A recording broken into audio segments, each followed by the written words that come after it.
નમો લોહે સર્વ સાહુ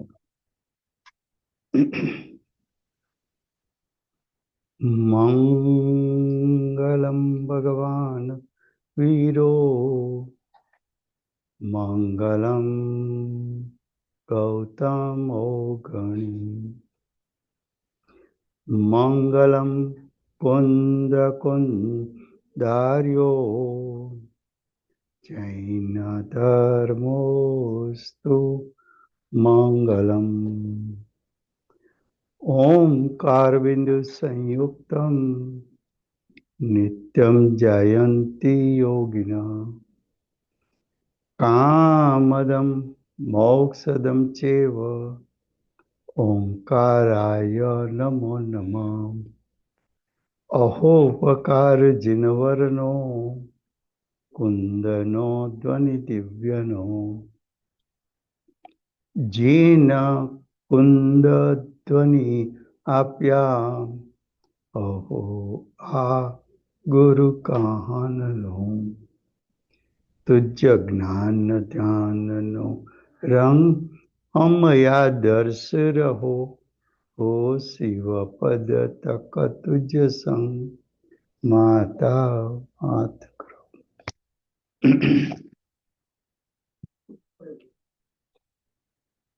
આજનો વિષય છે પુરુષાર્થ સિદ્ધિ ઉપાય. પુરુષાર્થ સિદ્ધિ ઉપાય એ ગ્રંથના રચયિતા ભગવત અમૃતચંદ્ર આચાર્ય દેવ છે. કુંદકુંદાચાર્ય દેવ પછી લગભગ 1000 વર્ષે થયા છે. કુંદકુંદાચાર્ય દેવે 2000 વર્ષ પહેલા જે શાસ્ત્રોની રચના કરી એમાં 5 આગમ મુખ્ય છે: સમયસાર, પ્રવચનસાર, પંચાસ્તિકાય, નિયમસાર અને અષ્ટપાહુર. એ 5 શાસ્ત્રોમાંથી 3 શાસ્ત્રોની ટીકા સમયસાર, પ્રવચનસાર અને પંચાસ્તિકાય, એ 3ની ટીકા અમૃતચંદ્ર આચાર્ય દેવે કરી છે. નામ એવા ગુણ છે. નામ છે અમૃત. અતિન્દ્રિય જ્ઞાન ને અતિન્દ્રિય સુખ એનું પ્રચુર સંવેદન કરતા કરતા એમણે શાસ્ત્રોની ટીકા રચી છે. એક મહાન આચાર્ય થયા. જો કુંદકુંદાચાર્ય દેવ પછી કોઈનું નામ લેવાય તો એ અમૃતચંદ્ર આચાર્ય દેવનું લેવાય છે. એમણે પુરુષાર્થ સિદ્ધિ ઉપાય એ સ્વતંત્ર શાસ્ત્રની રચના કરી છે. એટલે આપણે કુંદકુંદાચાર્ય દેવ માટે ગુરુદેવ કહેતા કે એમની ટીકા ન ભૂતો ન ભવિષ્યતિ. આવી ટીકા ભૂતકાળમાં થઈ નથી, થવાની પણ નથી. ગુરુદેવ બહુ કહેતા કે કુંદકુંદાચાર્ય દેવના હૃદયમાં પેશીને અમૃતચંદ્રાચાર્ય દેવે એમના હૃદયમાં રહેલા ઊંડા ભાવોને ખોલી નાખ્યા છે. તમે ટીકાઓ જુઓ તો પણ એમ લાગે કે અમૃતચંદ્રાચાર્ય દેવ કહેતા થાકતા નથી. ટીકાઓ તો કરી, ટીકાનો અર્થ વિશેષ વિશ્લેષણ કર્યું. પછી જરૂર લાગી ત્યાં અમૃતચંદ્રાચાર્ય દેવે નવા શ્લોકો પણ બનાવ્યા અને 2 શાસ્ત્રમાં તો પરિશિષ્ટની પણ રચના કરી. સમયસાર અને પ્રવચનસાર એ એની સ્વતંત્ર રચના છે. પરિશિષ્ટની રચના શું કામ કરી? તો કે પરિશિષ્ટનો અર્થ એવો કર્યો છે કે હે ભગવત કુનકુંદાચાર્ય દેવ, આપે જે કહ્યું છે એના હાર્દને કાયમ રાખીને અમે વિશેષ કહેશું, અને જે આપે નથી કહ્યું પણ આપના ભાવને અનુસરીને છે એવી વાત પણ કહેશું. પરિશિષ્ટની રચના કરી સમયસારમાં. એના મૂળ બે વિષય છે. એક વિષય છે અનેકાંતનું સ્વરૂપ અને બીજો વિષય છે ઉપાય ઉપેય ભાવ. અનેકાંતનું સ્વરૂપ છે બે પ્રકારે ચર્ચિત કર્યું છે કે આત્મા અનંત ધર્માત્મક છે અને આત્મા અનંત શક્તિનો પિંડ છે. ત્યારે એમ થયું કે આચાર્ય ભગવંતે આ વાત કરવાની શું જરૂર હતી? તો કે ભગવત કુનકુંદાચાર્ય દેવ આખા સમયસારમાં આત્માના ત્રિકાળ શુદ્ધ સ્વભાવને ઓળખાવા માટે એનું જે લક્ષણ બતાવ્યું, તો કે ખરેખર તો આત્માના અનંતે અનંત ગુણ આત્માના લક્ષણ છે, પણ તારે આત્માને ઓળખવો હોય તો સહેલો ક્યાંથી પડે? તો કે સામાન્ય ગુણ તો 6 દ્રવ્યોમાં હોય, વિશેષ ગુણ તો 1 કરતા અધિકમાં હોય, અને અસાધારણ ગુણો માત્ર 1 જ દ્રવ્યમાં હોય. કોઈને એમ થાય કે ગુણોના પ્રકાર અમે તો 2 જ શીખ્યા છીએ, સામાન્ય ગુણ ને વિશેષ ગુણ, પણ આ તમે ગુણના 3 પ્રકાર ક્યાંથી લાવ્યા? સામાન્ય ગુણ, વિશેષ ગુણ ને અસાધારણ ગુણ. તો કે ભગવત અમૃતચંદ્રાચાર્ય દેવે પરિશિષ્ટમાં 47 શક્તિનું વર્ણન કર્યું છે. ત્યાં 26મી શક્તિ સાધારણ શક્તિ, અસાધારણ શક્તિ અને સાધારણ અસાધારણ શક્તિ, એમ 3 વાત લીધી છે. એક એક શક્તિને ગુણ કેવો છે, એક એક શક્તિને આત્માનું લક્ષણ કેવું છે.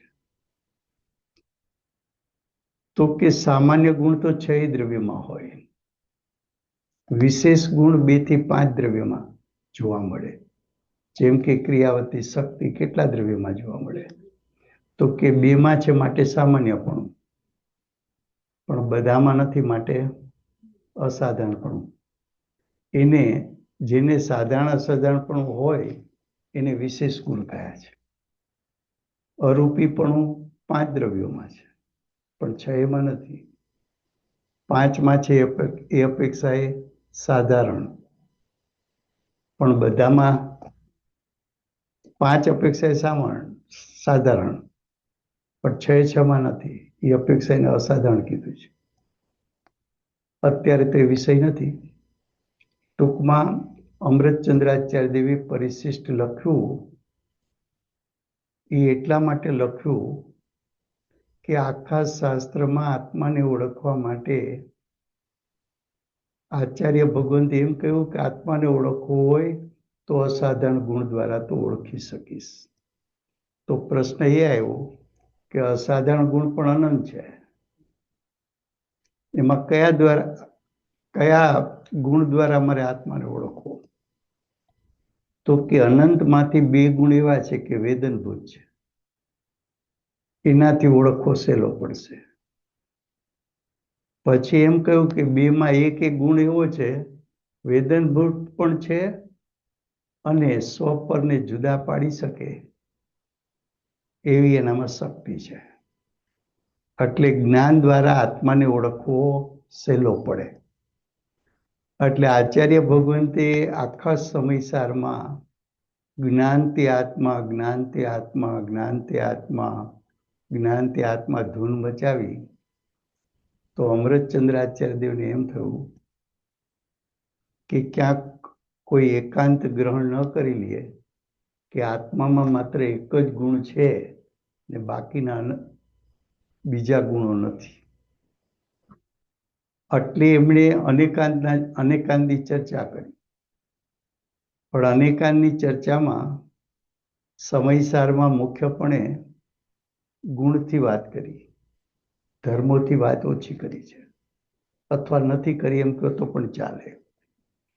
એટલે અનેકાંતનું સ્વરૂપ પરિશિષ્ટમાં અમૃતચંદ્રાચાર્ય દેવે ચર્ચિત કર્યું કે આત્મા આનંદ ધર્માત્મક છે. વિષય પેલો લીધો અનેકાંતના સ્વરૂપમાં.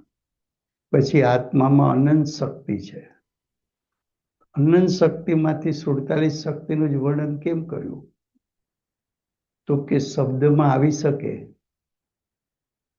એવી શક્તિઓનું જો વર્ણન કરવા જઈએ તો આટલી શક્તિનું વર્ણન શક્ય છે. હવે આપણે જનરલી એવું બોલતા હોય છે કે હમણાં તો અમારે ગુરુદેવના પ્રવચનમાં 47 શક્તિ ચાલે છે. તો કે ગુરુદેવે કે આચાર્ય ભગવંતે શક્તિ બતાવી છે કે શક્તિ દ્વારા શક્તિવાન બતાવે છે? તો કે એક એક શક્તિનું પ્રયોજન એ છે કે શક્તિવાન એટલે જ્ઞાયક, એના ઉપર તારી દ્રષ્ટિ અને ઉપયોગ જાય તો તારા પરિણામમાં સમ્યક દર્શન જ્ઞાન ચારિત્ર પ્રગટે. તો આમ જે અમૃતચંદ્રાચાર્ય દેવે 47 શક્તિ આદિનું વર્ણન પરિશિષ્ટમાં કર્યું, એનો સ્વતંત્ર અધિકાર રચ્યો છે. એવી જ રીતે પ્રવચન સારમાં છેલ્લે નહીં પ્રકરણ લખ્યું છે. તો કે નહીં કેમ લખી પાછળ?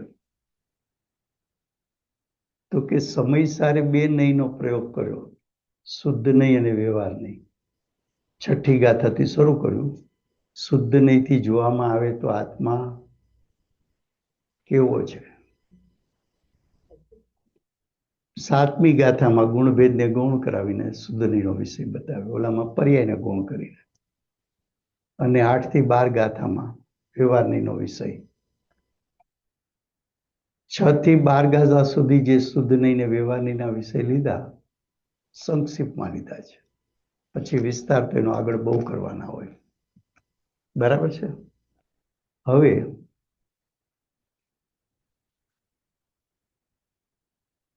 નિયમ સારે પણ બે નહીં લીધી 19મી ગાથામાં જીવ અધિકારમાં. દ્રવ્યાર્થિક નહીં અને પર્યાર્થિક નહીં. પંચાસ્તિકાએ પણ બે નહીં લીધી 9મી ગાથામાં. દ્રવ્યાર્થિક નહીં અને પર્યાર્થિક નહીં. પણ પ્રવચન સારે નહીં ન લીધી, નહીંનું વર્ણન ન કર્યું. તો કે પ્રવચન સારે ભગવત કુંકુંદાચાર્ય દેવે નહીંનું વર્ણન કેમ ના કર્યું? ધ્યાનથી સાંભળવા જેવો વિષય છે. ભગવત કુંકુંદાચાર્ય દેવને અહીંયા વિકલ્પ આવ્યો કે અહીં કોઈ સાક્ષાત તીર્થંકર તો છે નહીં. તો જ્યાં સાક્ષાત તીર્થંકર છે એમને હું સાંભળવા જાઉં. એટલે ચારણ વૃદ્ધિ દ્વારા મહાવિદ્ય ક્ષેત્રમાં ગયા. મહાવિદ્ય ક્ષેત્રમાં ભગવાનની વાણીમાં ઉપદેશ આવ્યો. કોની ભૂમિકાને યોગ્ય? તો કે ભગવત કુંકુંદાચાર્ય દેવની ભૂમિકાને યોગ્ય. તો કે કુંકુંદાચાર્ય દેવની ભૂમિકાને યોગ્ય ઉપદેશ એટલે શું? તો સિમંદર ભગવાન કહે છે કે હે ભરત ક્ષેત્રના મહાસમર્થ આચાર્ય, હવે તમે શ્રેણી આરોહણ કરી પૂર્ણતાની પ્રાપ્તિ કરો. તો ઉપદેશ કેવો આવવો જોઈએ? કે તમે શ્રેણી આરોહણ કરો, અને બાકી તો અહીં બધું કરી લીધું હતું ભગવત કુંકુંદાચાર્ય દેવે.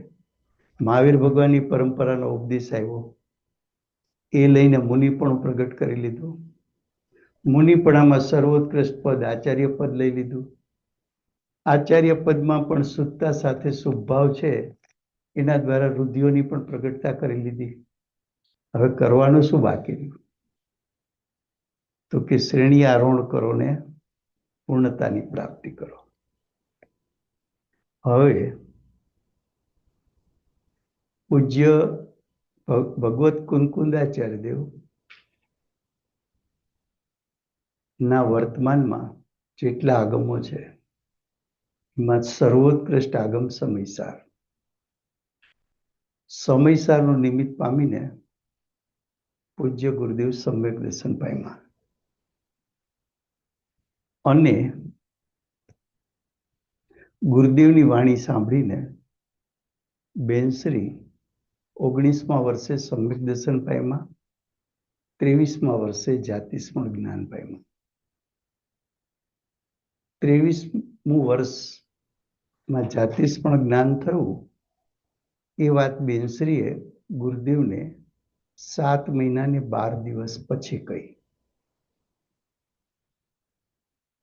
તો કે 7 માસ 12 દિવસ પછી કેમ કહ્યું? તો કે અંદરમાં વિચારધારા એવી ચાલતી હતી કે આ ગુરુદેવને વાત કરવી કેમ. એક તરફથી એમ થાય કે ગુરુદેવની વાણીને કારણે બધું પ્રાપ્ત થયું છે તો એનાથી છુપાવાય નહીં. બીજી બાજુથી એમ થાય કે ક્યાંક ગુરુને એવું તો નહીં થાય ને કે અમે ક્યાંક અમારી અધિકતા બતાવવા માંગીએ છીએ. એ વાતની ભીસમાં 7 મહિના ને 12 દિવસ ગયા. સગા ભાઈઓને પણ નહીં બતાવ્યું, સગા ભાભીઓ, એના દીકરા દીકરીઓ કોઈને ના બતાવ્યું. 7 મહિના 12 દિવસ પછી લખીને મોકલ્યું. એ જે જાતિસ્મરણ પ્રકરણમાં જે વાત આવી એ બધી એમને નોંધ કરતા અને ગુરુદેવને લખીને મોકલતા.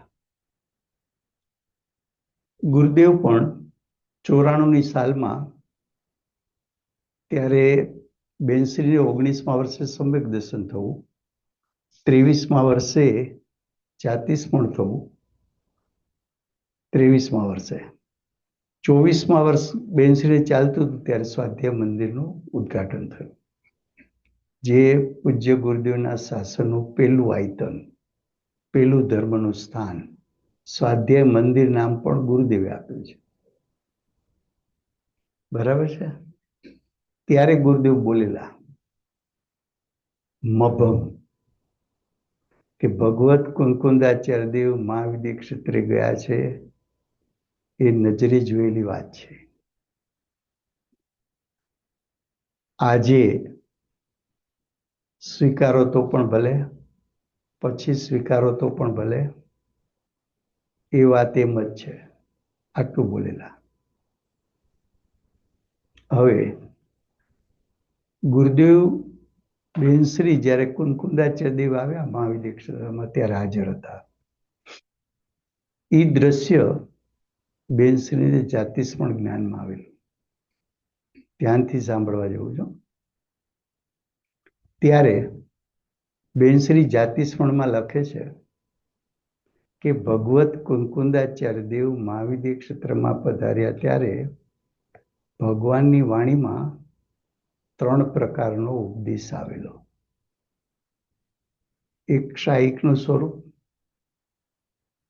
એક યતિનું સ્વરૂપ અને એક શ્રાવકનું સ્વરૂપ. હવે કોઈને એમ થાય કે 2000 વર્ષ પહેલાની વાત, અમે તો કુંકુંદાચાર્ય દેવને જોયા નથી, અમે કઈ મહાવિદ્ય ક્ષેત્રમાં ગયા નથી, આ બધી વાત સાચી હશે કે કલ્પના હશે. ઘણા લોકો બેનશ્રીના જાતિસ્મરણને કલ્પના પણ કહેતા હોય છે. તો કે એની પણ ન્યાયયુક્તિ છે કે આવો જ ઉપદેશ આવ્યો છે. તો કે એની ન્યાયયુક્તિ શું છે? તો કે એની ન્યાયયુક્તિ એ છે કે ભગવત કુંકુંદાચાર્ય દેવ મહાવિદ્ય ક્ષેત્રમાંથી વાણી સાંભળીને આવ્યા, સૌથી પહેલું કયું શાસ્ત્ર લખ્યું? પ્રવચન સાર. પ્રવચન સારનો અર્થ શું છે?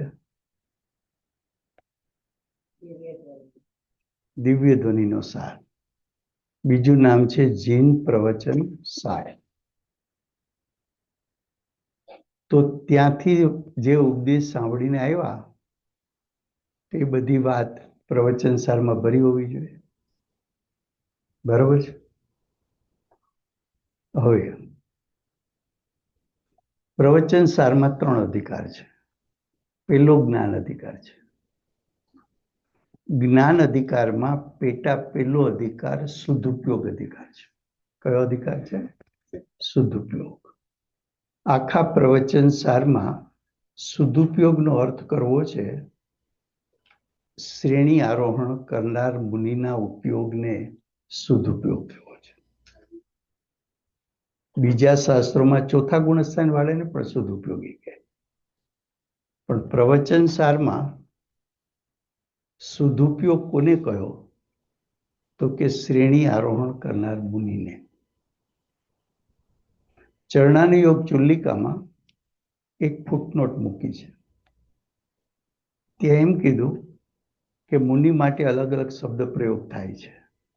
મુનિ કયો, યોગી કયો, અણગાર કયો, ઋષિ કયો, યતિ કયો.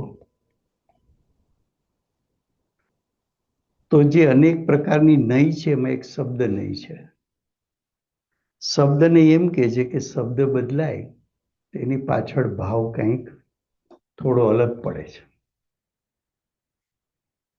મુનિ કોને કહેવાય? તો કે સમ્યક મતિ જ્ઞાન, શ્રુત જ્ઞાન, અવધિ જ્ઞાન, મનોપર્ય જ્ઞાનના ધારકો એ બધા મુનિ કહેવાય. ઋષિ કોને કહેવાય? તો કે રુદ્ધિની પ્રગટતા હોય એ ઋષિ કહેવાય. અણગાર કોને કહેવાય? તો કે સામાન્ય સાધુ. 13 પ્રકારનું ચારિત્ર હોય પણ કોઈ ખાસ પ્રકારની વિશેષતાઓ જોવા ના મળે. એમ યતિ કોને કહેવાય? તો કે યત્ન કરે તે યતિ. શું કરે? યત્ન. તો કે મુનિપણામાં યત્ન એટલે શું? તો કે શ્રેણી આરોહણ કરવી. પ્રવચન સારના ચરણાનુયોગ ચુલ્લિકામાં 245 ગાથામાં મુનિના 2 પ્રકાર બતાવ્યા. એક સદુપયોગી મુનિ, બીજો શુભોપયોગી મુનિ. પ્રવચન સારની 11મી ગાથામાં એમ કીધું કે સદુપયોગનું ફળ નિર્વાણ છે. શું છે? અને શુભોપયોગનું ફળ સ્વર્ગ છે. તો સદુપયોગી મુનિ ક્યાં જાય? તો કે મોક્ષમાં જાય. પણ ભગવત કુંકુંદાચાર્ય દેવની જેમ 6ઠે 7મે જીવન પર્યંત ઝૂલ્યા જ કરે અને શ્રેણી આરોહણ થાય ત્યાર પહેલા દેવી લઈ થઈ જાય તો એ મુનિ ક્યાં જાય? સ્વર્ગમાં. એ સ્વર્ગમાં ગયા એ સદુપયોગનું ફળ કહેવાય કે શુભ ઉપયોગનું ફળ કહેવાય? તો કે શુભ ઉપયોગનું ફળ કહેવાય. એટલે સદુપયોગી મુનિને યતિ કીધા. તો ભગવાન પાસે યતિનું સ્વરૂપ પોતે સાંભળીને આવે. પ્રવચન સારમાં એને લખ્યું છે. યતિને શું પ્રાપ્ત થાય?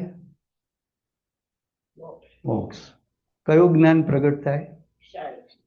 કયું સુખ પ્રગટ થાય? રાઈટ.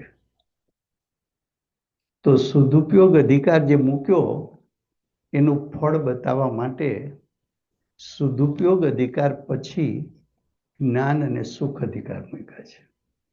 ને આખો જ્ઞાન અધિકાર વાંચો તો ક્ષાયી જ્ઞાન તે જ જ્ઞાન છે, ક્ષાયી જ્ઞાન તે જ જ્ઞાન છે, ક્ષાયી જ્ઞાન તે જ જ્ઞાન છે.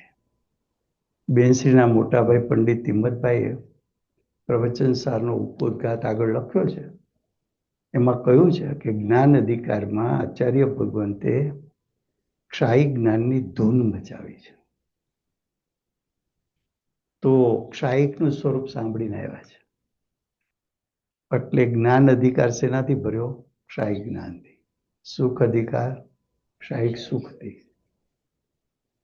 તો 2 વાત આવી 3 વિષયમાંથી. એક ક્ષાયિકનું સ્વરૂપ આવ્યું, સદુપયોગનું સ્વરૂપ આવ્યું, એટલે યતિનું સ્વરૂપ આવ્યું. પછી શ્રાવકનું સ્વરૂપ, તો કે ચરણાનું યોગ ચુલિકામાં કુનકુંદાચાર્ય દેવે અલ્પ શ્રાવકનું સ્વરૂપ ખાલી લખ્યું છે. કેટલું અલ્પ? તો કે ક્ષાયિકની ધૂન બચાવી, સદુપયોગની બહુ વાતો કરી. સદુપયોગ અધિકારમાંથી આખો પહેલો અધિકાર છે, એના પેટા 3 અધિકાર ખોલ્યા છે. અને સદુપયોગ શબ્દ અને શુભ ઉપયોગમાંથી આખું ચરણાનું યોગ ચુલિકા ખોલ્યું છે. એ છે ને કુનકુંદાચાર્ય દેવની લેખન શૈલીનો પ્રકાર સમજો તો જ ખબર પડે એવું છે. એમણે વાંચી ગયા નથી ખબર પડે. 5 વખત વાંચો, 10 વખત વાંચો પ્રવચન સાર, એ વગર એનો કન્સેપ્ટ ના પકડાય. શાસ્ત્રનો કન્સેપ્ટ પકડો ને, એ શાસ્ત્ર ફરી ફરી વાંચવાની જરૂર ન હોય. વાંચવી સારી વસ્તુ જો, પણ ટૂંકમાં એનો ભાવ પકડાયેલો રહે, એના વિષયથી વિષયાંતર કોઈ દી ન થઈ જાય. તો કે પ્રવચન સારમાં શ્રાવકનું સ્વરૂપ કેમ અલ્પ લખ્યું? તો કે ભગવત કુનકુંદાચાર્ય દેવ ભગવાનની આવી વાણી સાંભળીને આવ્યા પછી એમણે પોતાની દશામાં ઉપર જવું છે કે નીચે આવવું છે? તો કે આગળ વધવું છે. એટલે શ્રાવકનું સ્વરૂપ બહુ અલ્પ લખ્યું છે. તો કે આવા ભગવત કુનકુંદાચાર્ય દેવ રચિત જે શાસ્ત્રો છે, ત્યાર પછી જો અમૃતચંદ્રાચાર્ય દેવ થયા અને એમણે કુનકુંદાચાર્ય દેવનું હૃદય જે ખોલ્યું, એ અમૃતચંદ્રાચાર્ય દેવે આ પુરુષાર્થ સિદ્ધિ ઉપાય શાસ્ત્રની રચના કરી છે. આચાર્ય ભગવાનની શૈલીનો પ્રકાર એવો છે કે પેલું માંગલિક કરશે, પછી પ્રતિજ્ઞા કરશે, પછી સંક્ષિપ્ત વિસ્તાર કરશે, પછી વિશેષ વિસ્તાર કરશે, પછી ઉપસાર કરશે. 5 સ્ટેપ છે. કુનકુંદાચાર્ય દેવના શાસ્ત્રો હોય કે અમૃતચંદ્રાચાર્ય દેવના શાસ્ત્રો હોય, એના 5 સ્ટેપ છે. આ જે પુરુષાર્થ સિદ્ધિ ઉપાય છે, એના ઉપર ટોડરમલજીએ ટીકા રચી છે. પણ આપણા પુણ્ય ઓછા હોવાથી એ ટીકા અધૂરી રહી છે. એ ટીકા પૂર્ણ દોલતરામજીએ કરી છે. એક ટીકા એવી છે એમની કે એના ટીકાકાર એનું ક્યાંય નામ જોવા મળતું નથી. એ સંસ્કૃતમાં ટીકા છે. ટોડરમલજીની ટીકા જે છે એ અધૂરી રહેલી છે. એ દોલતરામજીએ પૂરી કરી છે. અને ત્યાર પછી શ્રી ભૂધર મિશ્ર પંડિત થયા, એમણે વજ્ર ભાષામાં ટીકાની રચના કરી છે. હવે શાસ્ત્રનો કન્સેપ્ટ પકડાશે તો આખું શાસ્ત્ર સમજાશે. પેલું શું કરે છે? તો કે પેલું માંગલિક કરે છે.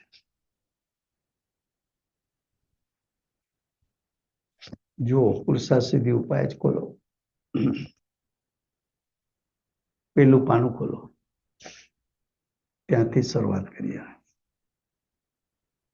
પેલો શબ્દ છે ઓમ. ઓમ શબ્દ આપણા શાસન સાથે અનેક પ્રકારથી જોડાયેલો છે. એક તો મહાવીર ભગવાનની પરંપરાનો ઉપદેશ આપણા સુધી આવ્યો છે, એટલે એ દિવ્ય ધ્વનિમાંથી આવ્યો છે.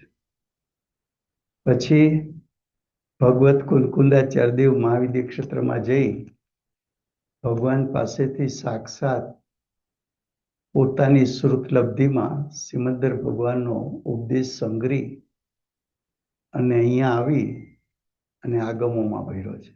એ પણ દિવ્ય ધ્વનિનો, એ પણ દિવ્ય ધ્વનિ છે. આપણા ગુરુદેવ સિમંદર ભગવાન પાસેથી ઓમ ધ્વનિના સંસ્કાર લઈને આવ્યા છે.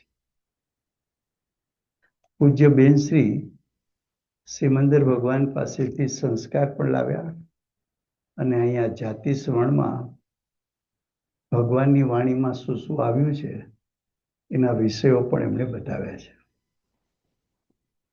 ગુરુદેવની વર્તમાનમાં વાણી ઓમ ધ્વનિ જેવો પ્રકાર હતો.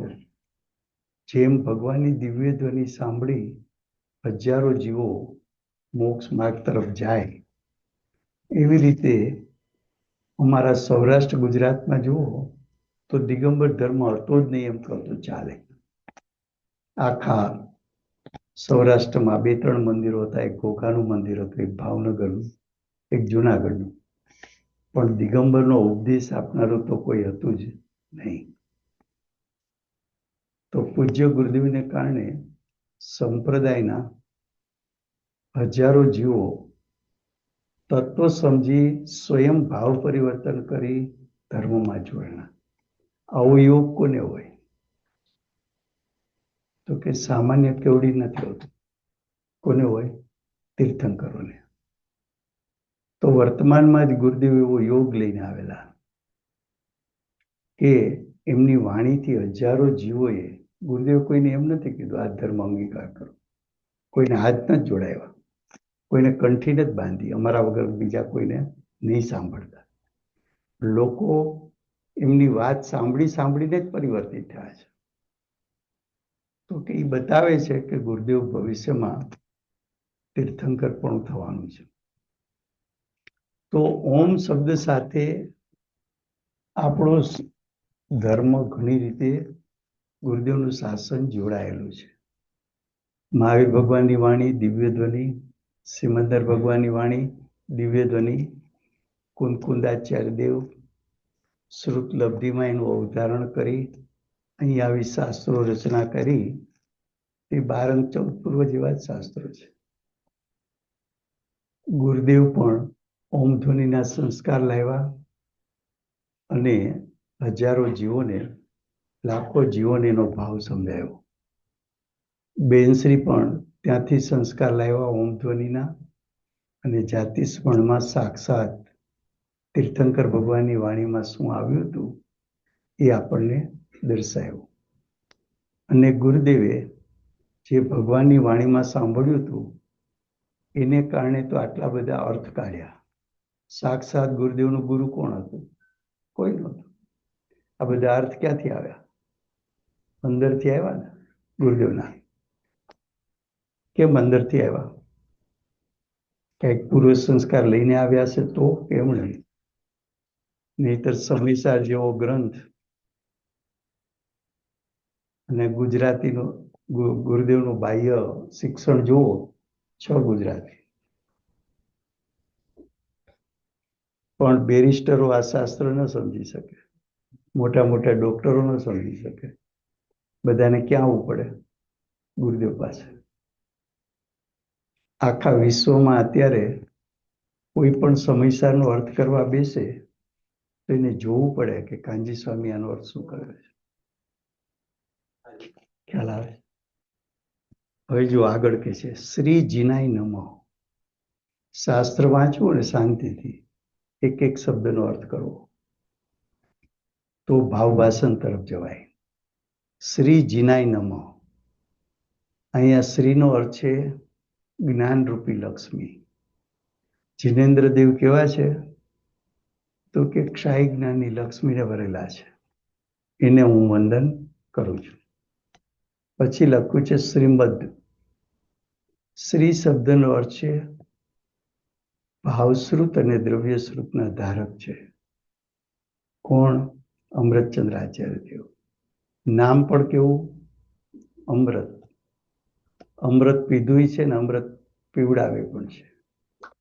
અમૃતનો અર્થ શું છે? તો કે અતિન્દ્રિય જ્ઞાન અને અતિન્દ્રિય સુખ જેના વેદનમાં આવ્યું છે. અમૃતચંદ્ર આચાર્ય ચંદ્ર જેવા શીતળ છે, મુનિઓના મુનિ છે, મુનિઓને દીક્ષા શિક્ષા આપનારા છે, 36 ગુણના ધારક છે. એના દ્વારા વિરચિત આ ગ્રંથની રચના કોણે કરી છે? શ્રીમદ અમૃતચંદ્રાચાર્ય દેવે.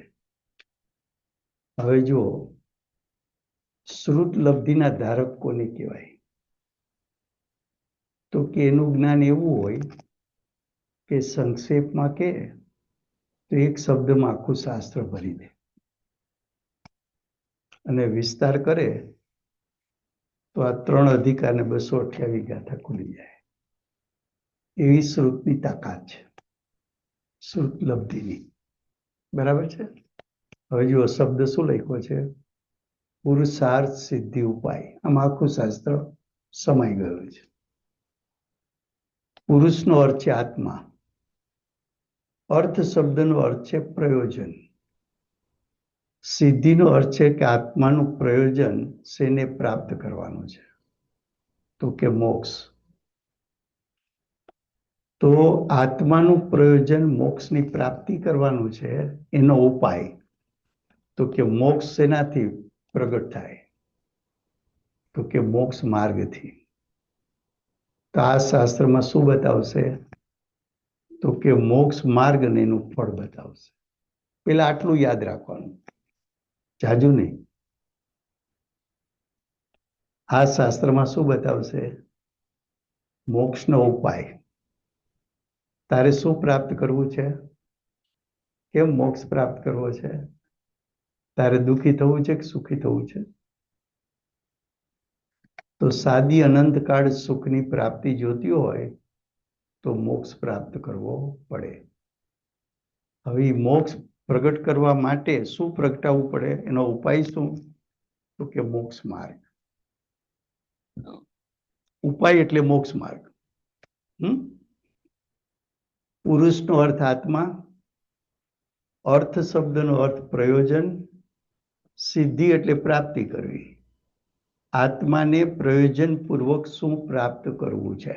તો કે મોક્ષ. તો કે મોક્ષ પ્રાપ્ત કરવાનો કોઈ ઉપાય છે?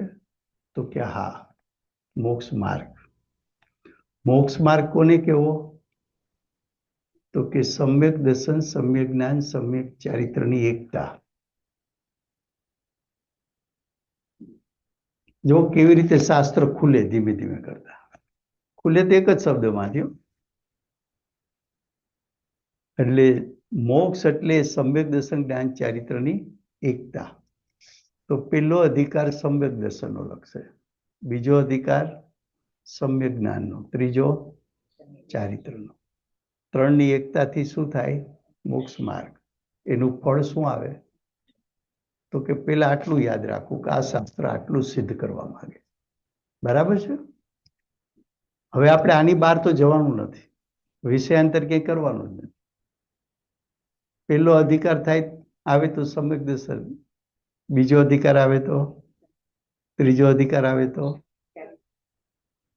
તો કે ચારિત્ર 2 પ્રકારનું, શ્રાવકનું ચારિત્ર અને એટલે ચારિત્રમાં 2 ભાગ પાડશે. શ્રાવકના ચારિત્રનું સ્વરૂપ અને મુનિના ચારિત્રનું સ્વરૂપ. મુનિના ચારિત્રનું વર્ણન 2 પ્રકારે હોય, 13 પ્રકારનું ચારિત્ર અને 5 પ્રકારનું ચારિત્ર. 13 પ્રકારનું એટલે 5 મહાવ્રત, 5 સમિતિ, 3 ગુપ્તી. ને 5 પ્રકારમાં શું આવે? સામાયિક, છેદોસ્થાપન, પરિહાર વિશુદ્ધિ, સૂક્ષ્મ સાંપ્રાય અને ક્ષીણમોહ. તો 5 પ્રકારમાં ચારિત્રનું વર્ણન પ્રવચન સારે શ્રેણી આરોહણ કરનાર મુનિના પ્રકરણમાં કર્યું છે. 6ઠા 7મા ગુણસ્થાન માટે પ્રવચન સારે ચરણાની યોગ ચોલિકામાં પેટા બીજો અધિકાર મોક્ષ માર્ગ પ્રજ્ઞાપનમાં કર્યો છે. અને મુનિઓને શુદ્ધતા સાથે શુભ ઉપયોગ હોય તો એ શુભ ઉપયોગના પરિણામ કેવા હોય એ ચરણાનું યોગ ચુલ્લિકાના પેટા ત્રીજા અધિકારમાં કર્યું છે. કન્સેપ્ટ ક્લિયર હોય તો આખું શાસ્ત્ર સમજાય. બરોબર છે. જાજુ શીખવું નથી. પહેલા જે શાસ્ત્ર શરૂ કરીએ એ શાસ્ત્ર ક્યાંથી ક્યાં લઈ જશે પેલા આટલું જ પકડવાનું. ખ્યાલ આવે છે? પછી તમારી મેળે વાંચી શકશો. આપણા પગ ઉપર ઊભું થવાનું, કોઈ ઉપર ડિપેન્ડ નહીં રહેવાનું. હવે કે છે જો પુરુષાર્થ સિદ્ધિ ઉપાય આચાર્ય કલ્પ. આચાર્ય કલ્પ એટલે જેમણે આચાર્ય જેવું કાર્ય કર્યું છે. શ્રી. શ્રી એટલે જ્ઞાનરૂપી લક્ષ્મી. તો કોઈ પણ સમ્યક દ્રષ્ટિ હોય તો એની પાસે જ્ઞાન કયું છે તો કે ભાવસ્વરૂપ જ્ઞાન ને દ્રવ્યસ્વરૂપ જ્ઞાન બંનેના ધારક છે, માટે શ્રી શબ્દ લખાય છે. તો શ્રી એટલે ભાવસ્વરૂપ દ્રવ્યસ્વરૂપ જ્ઞાનના ધારક. પંડિત, ખરેખર પંડિત કોને કહેવાય? અમને ના કહેવાય. ખરેખર જ્ઞાનીઓને જ પંડિત કહે છે. ખ્યાલ આવે છે?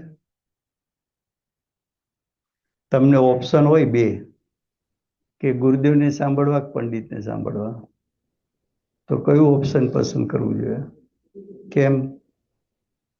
કે ગુરુદેવની વાણી આત્માના અનુભવપૂર્વકની છે, અમારી વાણી આત્માના અનુભવપૂર્વક નથી. તો કે સમ્યક દર્શન કોનાથી પ્રાપ્ત થાય? તો કે જેને અંતરંગમાં વિતરાગતા પ્રગટ કર્યું હોય એની અંતરંગ વિતરાગતા બીજા જીવોની અંતરંગ વિતરાગતા પ્રગટ કરવામાં નિમિત્ત થાય. તો સાંભળવા કોને જોઈએ? પહેલા લોકો એમ બોલે અમને ગુરુદેવનું નથી સમજાતું, પંડિતોનું સમજાય છે.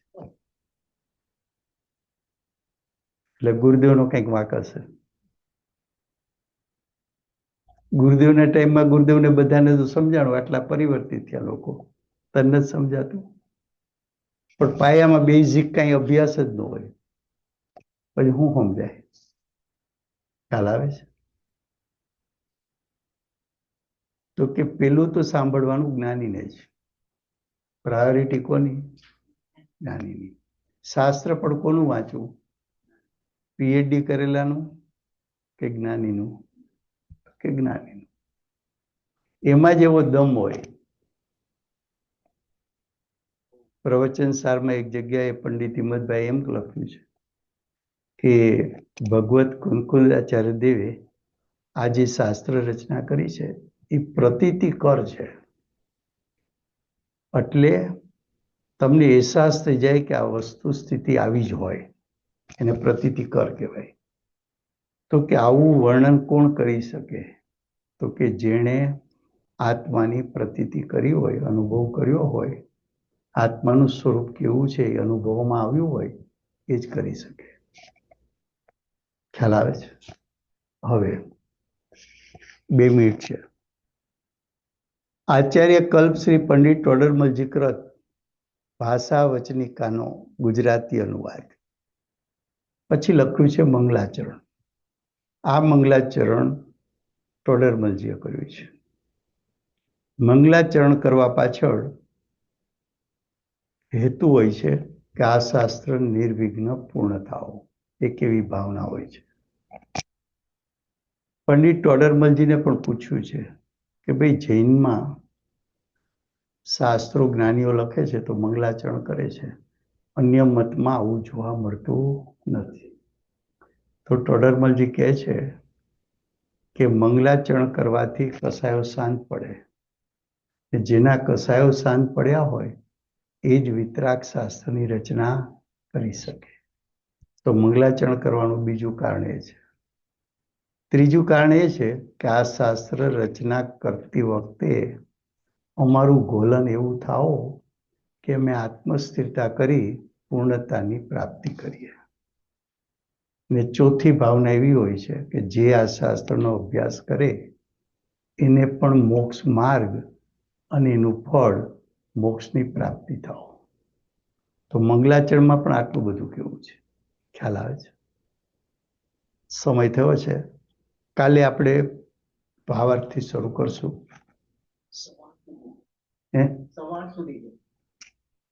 7:15 થી 8 કીધું.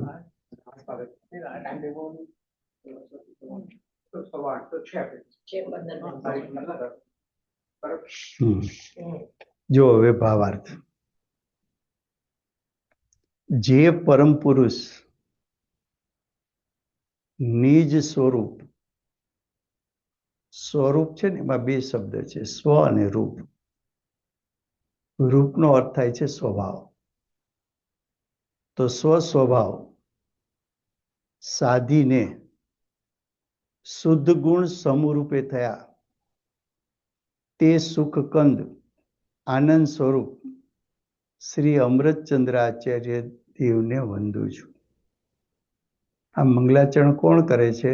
ટોડરમલજી. પેલું વંદન કોણે કર્યું? ગ્રંથ રચયિતા અમૃતચંદ્રાચાર્ય દેવને. ગ્રંથ રચયિતા કેવા છે? તો કે પરમ પુરુષ છે. પરમ પુરુષ એને કેમ કીધા? તો કે એમણે પોતાના સ્વસ્વભાવને સાધ્યો છે, એટલે સ્વસ્વભાવને ગ્રહણ કર્યો છે. એ ગ્રહણ કરવાથી શું થયું? તો કે અનંત ગુણોની આંશિક શુદ્ધતા એને પ્રગટ થઈ છે. એટલે કે અતિન્દ્રિય જ્ઞાન, અતિન્દ્રિય સુખ એને પ્રગટ થયા છે, એનું વેદન થયું છે. એટલે એ આનંદ સ્વરૂપ છે. એવા શ્રી અમૃતચંદ્રાચાર્ય દેવને વંદુ છું. એ અમૃતચંદ્રાચાર્ય દેવ ભાવશ્રુત દ્રવ્યશ્રુતના ધારક હોવાથી હું એને વંદન કરું છું. ભાવશ્રુત કોને કહેવાય? કે અનુભૂતિ સમયે નિર્વિકલ્પ દશામાં જે જ્ઞાન પોતાના આત્મ સ્વભાવને જાણે એ જ્ઞાન એને ભાવશ્રુત જ્ઞાન કહેવાય. હવે આવી અનુભૂતિ થઈ એને અનુસરીને સવિકલ્પ દશામાં ઉપદેશ આપવો એ દ્રવ્યશ્રુત છે. કે શાસ્ત્ર રચના કરવી એ દ્રવ્યશ્રુત છે. તો જ્ઞાનીના વચનને દ્રવ્યશ્રુત કહેવાય, બીજા ના કહેવાય. આત્માની અનુભૂતિ ના હોય તો એ દ્રવ્યશ્રુત નામ પામતું નથી. હવે કે છે વાણીનો યોગ ન હોય તો વર્ણન થાય નહીં. પછી શું કે છે જુઓ, જીનવાણીના વર્ણન વિના જ્ઞાન ચક્ષુ ન હોય. ભાવ ભાષણ રૂપ જ્ઞાન એટલે શાબ્દિક જ્ઞાન કે અનુભૂતિ?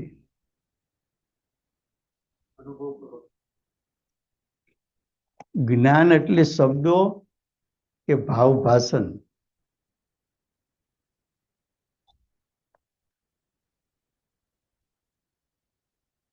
ટીકાકાર ટોડરમલજીને પણ ભાવ ભાષણ થયેલું છે અને ગ્રંથ કરતા પણ એને પણ ભાવ ભાષણ થયેલું છે.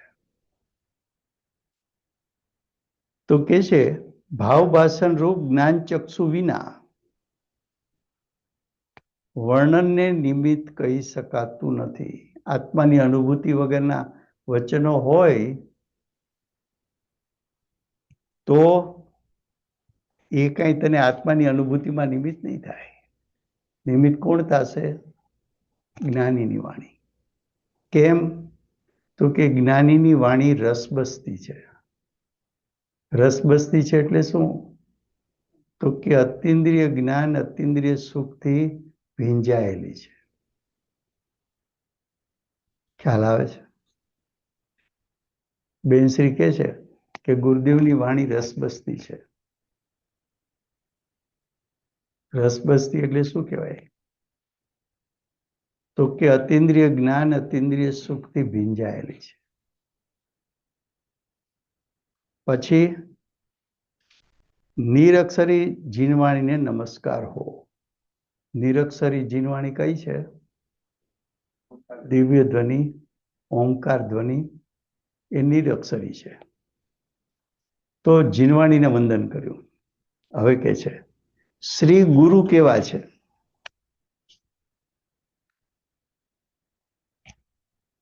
કે હૃદયમાં સ્વ પર ભેદ વિજ્ઞાન ભાવે છે. જ્ઞાની કેવા છે? દરેક સમયે આપણે એમ કહીએ ને કે જ્ઞાનીની દ્રષ્ટિ જ્ઞાયક ઉપરથી ખસતી નથી. એનો અર્થ શું?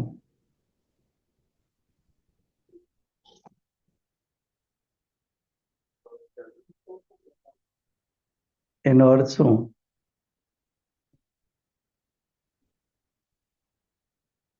તો કે આપણે ઊભા છીએ ત્યાંથી પેલા અર્થ કરીએ. કેવી રીતે? કે 24 કલાકમાં કયો સમય એવો છે કે આપણે ભૂલી જઈએ છીએ કે હું માણસ છું?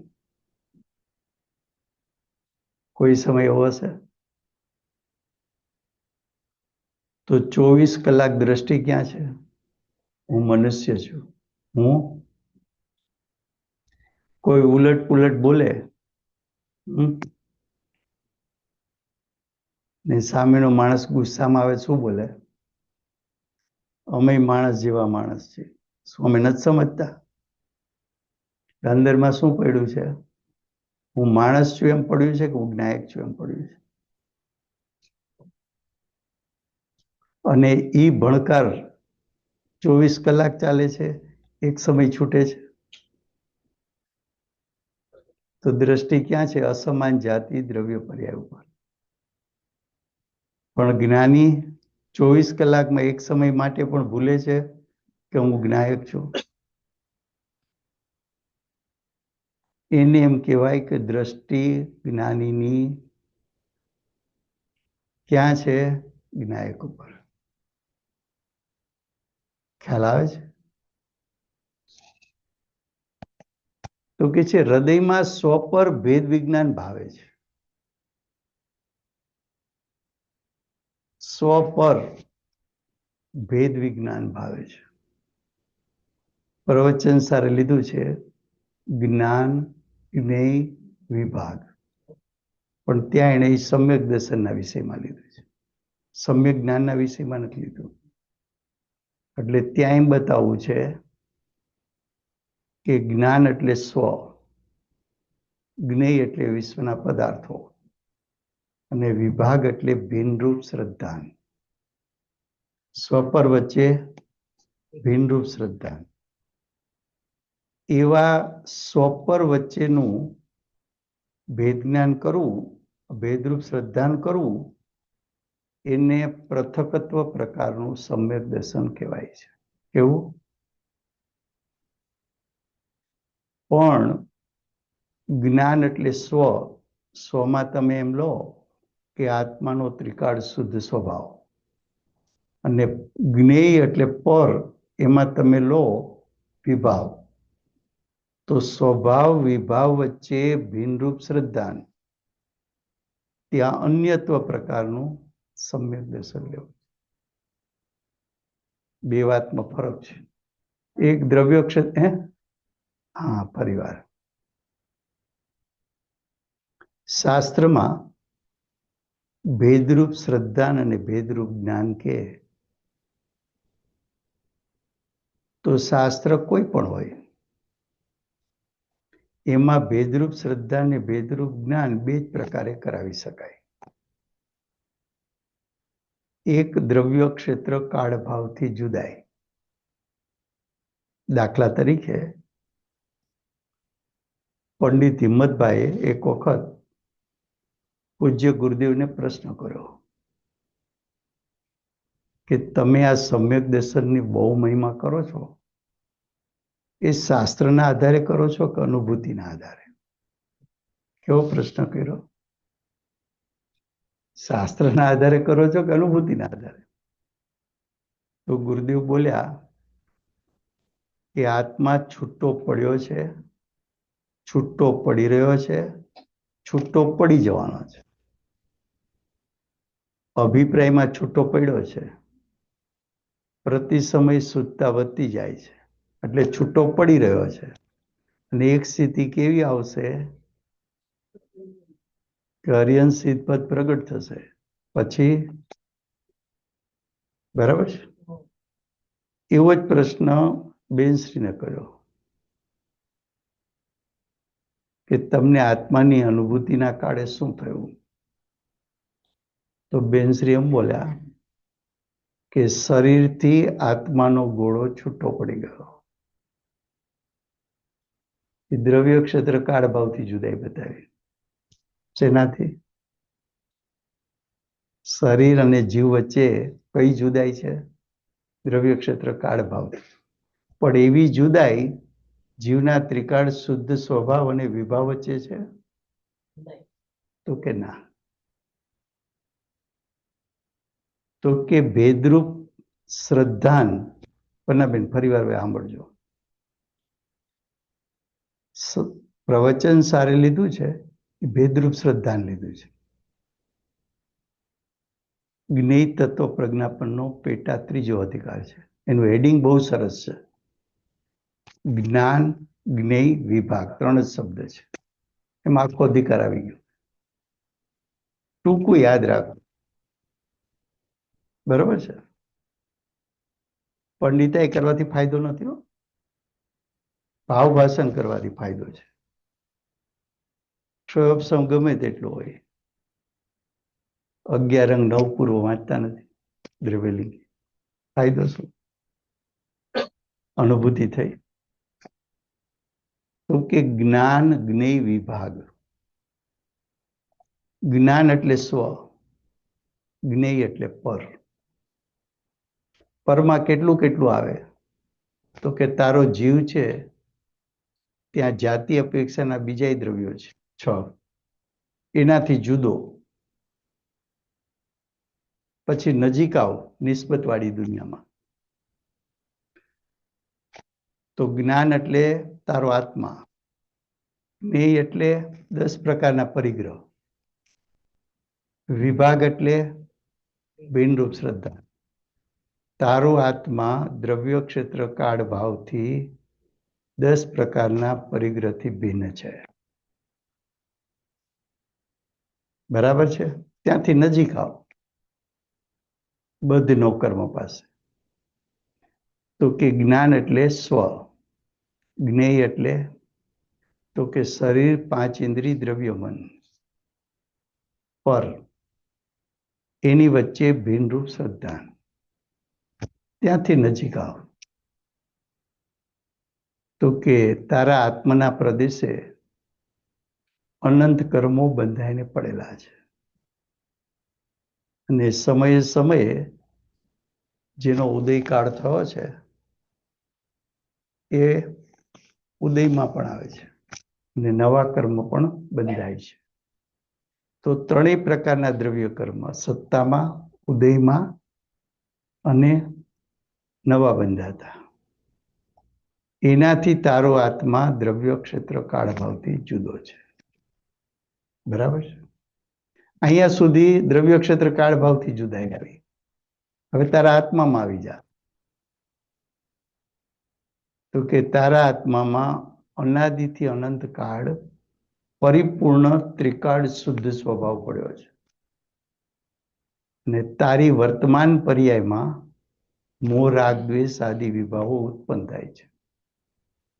ત્યાં સ્વભાવ અને વિભાવ વચ્ચે ભિન્નતા.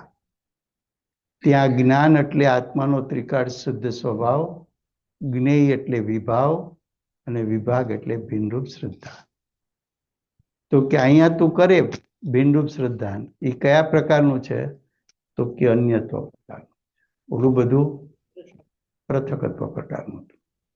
આ થયું શ્રદ્ધાન માટે. એ જ રીતે જ્ઞાનમાં લઈ શકાય. સમય થયો છે.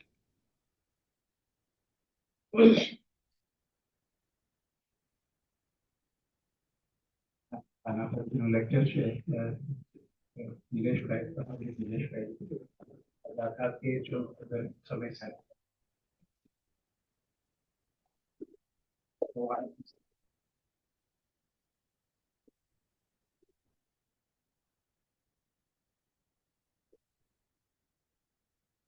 આપનું સ્વાગત છે સભામાં 107 માટે.